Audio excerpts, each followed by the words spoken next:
Hello and welcome to News of the Hour. I'm Ankita Mukherji, and remember you can log on to youtube.com/NDTV for the day's biggest headlines, for us to go beyond the headlines and talk in greater depth about the big stories of the day. Well, right at the start of the day, we put out this list of the day's big stories, and we asked you to vote for what you would want to hear more about. The vet's rape case to be tried in a fast-track court, says the Telangana Chief Minister. 2 months after a student's death, Yogi Adityanath takes action.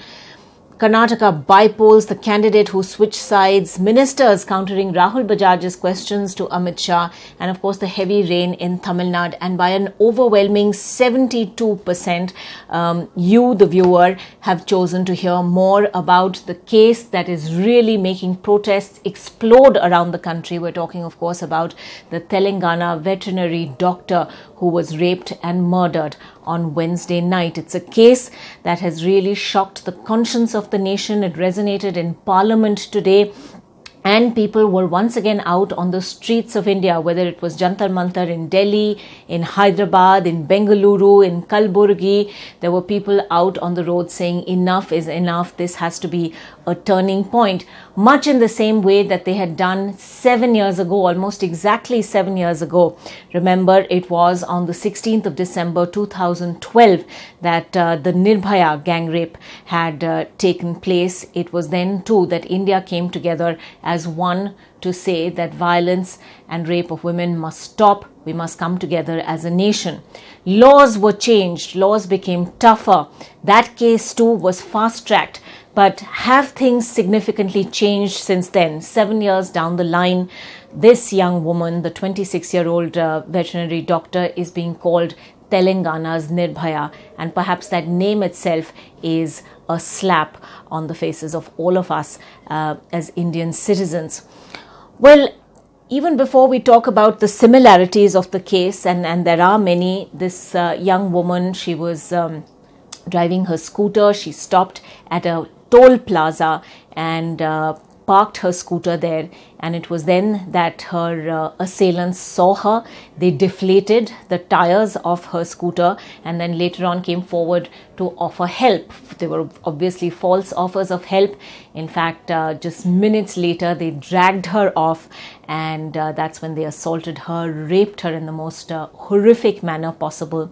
And in fact, a remand report, the details of which have been accessed by NDTV, indicate that she was smothered, she had whiskey poured down her throat. The men who raped her were already drunk at the time, and later on they smothered her, and then when she died, they burnt her body after dousing it first in petrol. Well, all four have been arrested, and now the demands are that the trial must be fast-tracked almost immediately. And today, in fact, in Parliament, we heard several politicians in fact demand much harsher punishment for them. Samajwadi Party MP Jaya Bachchan was among the chorus of those angry and impassioned voices in Parliament today, and she said these people, the rape accused, need to be brought out in public and lynched. She said, I think it's time. The people want the government to give a proper and definite answer. Now, that, of course, has raised controversy too. Should a member of parliament be standing up on the floor of the House and actually advocate lynching by a mob? Is this normalizing lynch mobs? So those questions have also been raised, but certainly the anger against this act resonating in Parliament. It wasn't just Jaya Bachchan, there were others, including an MP from the South, AIA-DMK MP Vigila, Satyanath, who actually broke down during her speech when she said the country is just not safe for children and women. The Congress's Ami Yajnik saying central and state governments need to come together now for a social reformation on an emergency basis. Now, many people are saying that it's not enough just to blame the police or the politicians, the government. Remember, however, the role of the police in this case has come in for a great deal of scrutiny. Now, the family alleges that, in fact, when they approached the police, they were shunted around from police station to police station, and there were policemen who said this didn't fall within their jurisdiction. They asked for constables for a search party. That wasn't given to them. In the end, the family went out on their own, and that's how it all came about. But also, we heard from Telangana's Home Minister raising questions about why the victim in this case, the 26-year-old woman, had not called the police first. She had in fact made an SOS call to her sister, and he seemed to imply that for an educated woman who knew her way around town, if she had only called the police first, then perhaps valuable time wouldn't have been lost. But given how the police reacted afterwards when the family approached them, perhaps that raises questions about whether, had she indeed called the police at the time, would help have reached her in fast enough.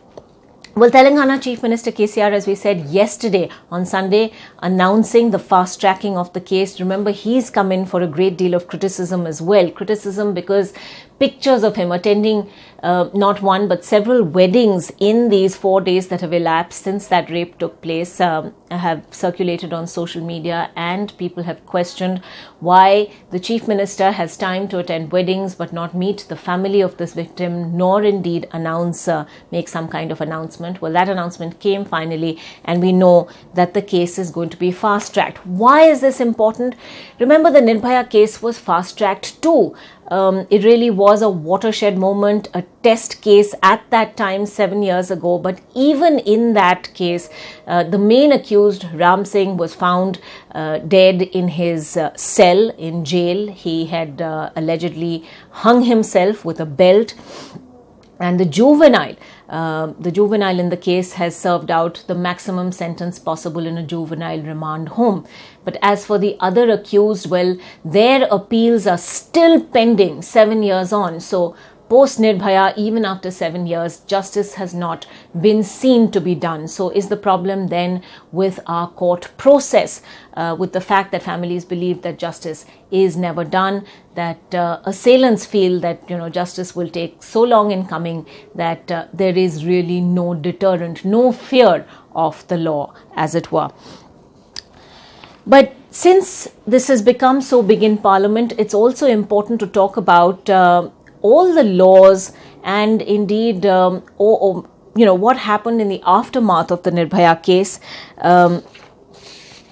As we know, tougher anti-rape laws came into being, but nothing has significantly changed.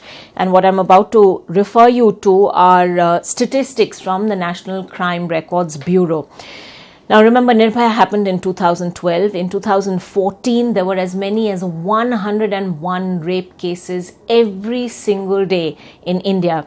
In 2015, that dipped, but only marginally, to 95 cases of rape per day in India. In 2016, that again shot up to 107 rape cases per day every single day in this country. So honestly, there has really been no deterrence in terms of the tougher anti-rape laws that now exist in the country.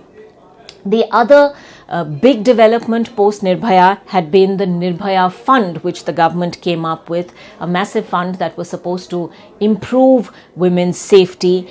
And this was a fund that would go to each and every state. Now, it's horrifying to see what has happened to that Nirbhaya Fund. Now, only 21% of Nirbhaya Fund has been utilized by states until July 2019. 17 states across India have not used the funds allocated to them at all. Nothing has been done with the Nirbhaya Fund that was meant to make cities and states safer for women. Delhi, which is known as the rape capital of the country and has the dubious reputation of being one of the world's most dangerous cities for women. Now, Delhi was given 24 crores. None of this has been utilized. Madhya Pradesh, 14 crores, not utilized. Bihar, Maharashtra, given over 12 crore rupees each. In each of these instances, nothing, none of these funds have been utilized at all. Now, it's a complete irony on one hand that crimes against women are rising, and that on the other that funds allocated to enhance the safety and security of women have remained underutilized. This is what the Rajya Sabha has said, the Rajya Sabha Standing Committee, and the committee also urged the government to ensure that the initiatives that were thought about under the Nirbhaya Fund are translated into reality.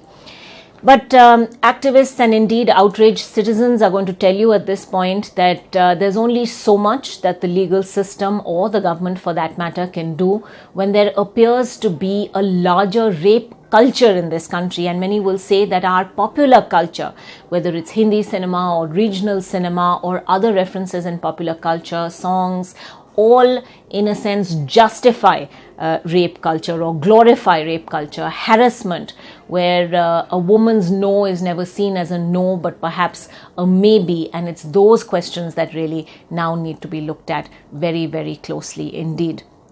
4 days on, as we said, protests exploding around the country. We clearly haven't heard the last of this yet.